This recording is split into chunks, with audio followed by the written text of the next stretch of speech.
ভর্তা যাদের পছন্দ শুধু তারাই জানে যে ভর্তা দিয়ে ভাত খেতে আসলে কতটা মজা লাগে, পেট পুরে শান্তি করে একটু খাওয়া যায়। সেজন্য আমরা ট্রাই করি বিভিন্ন রকমের ভর্তা আপনাদের কাছে দেওয়ার জন্য। তো আজকে আমরা চলে এসেছি কাঁচা কলা এবং চিংড়ি মাছের একটা খুব সুন্দর ভর্তা রেসিপি নিয়ে। প্রথমে মুই একটা কাঁচা কলা ছিলি নিছু, নিয়ে হচ্ছে গোল গোল করে চাকা চাকা করে কাটি নিছু, নিয়ে নুন আর হলদি মাখায় এখন একটা সুন্দর করে মুই সাজে সাজে এর মধ্যে দিয়ে দোস, দিয়ে এক পাকে কিন্তু 1 মিনিটের মতন ভাজা হয়ে গেলে আমি আর এক পাকে এঁকে করে সুন্দর করে উল্টে ভেল্টে নিম।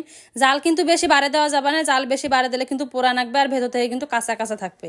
তারপরে হচ্ছে আমি একটা ইসলা মাছ দিয়ে নাওছো, একটা ইসলা মাছ 6টার মতন দিয়ে নিছু। তারপরে হচ্ছে রসুন দিয়ে নাওছো, আকালি দিয়ে নাওছো, আর হচ্ছে মুই পেঁয়াজ দিয়ে নাওছো। পেঁয়াজ কুচিটা না পরিমাণে বেশি দিবে নাকবে, আর যা যেনকা ঝাল খাওয়ার পছন্দ করেন সেই অনুযায়ী কিন্তু ঝালটা দিয়ে নেবেন।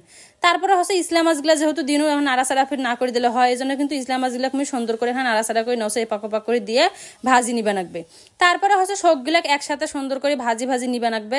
যেহেতু এটা কলা কলা হইতে কিন্তু বেশি সময় লাগে না, আর মুই কিন্তু এখন ঢাকনাও দেও নাই, তোমরা দেখিয়ে বুঝা পারছেন। খালি কিন্তু ঢাকনা ছাড়াই জাল কমে দিয়ে কিন্তু সুন্দর করে আস্তে আস্তে এঁকে করে কিন্তু ভাজি ভুজি নিবে নাকবে। তাই এই যে দেখো সুন্দর করে আমি ভাজি ভুজি নাওছো। আর এই ভর্তাটা কি মজা লাগে খাইতে, তোমরা যদি একবারও যদি বাসা ট্রাই না করেন তাহলে মোর রেসিপি ফলো করে একদিন হইলেও ট্রাই করে দেখবেন। ভাজা শেষ, এখন চলে আনো ঐতিহ্যবাহী বাটনা। এখন আকালি দিনু নুন দিনু দিয়ে হচ্ছে সুন্দর করে এখন ছানাছানি করে নেওয়ার পালা। একনাও কিন্তু কোনো কষ্ট হয় না বাটনত কিন্তু ভর্তা করতে।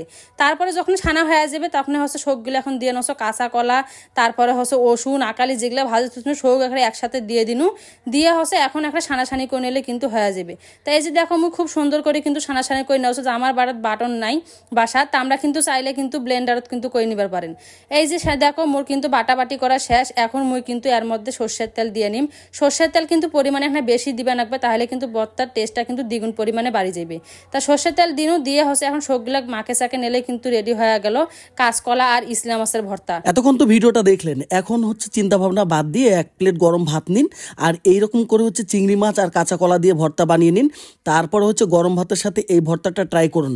বিশ্বাস করুন, আমাকে বলা লাগবে না, আপনি নিজেই চলে আসবেন কমেন্ট করার জন্য যে কেমন লেগেছে।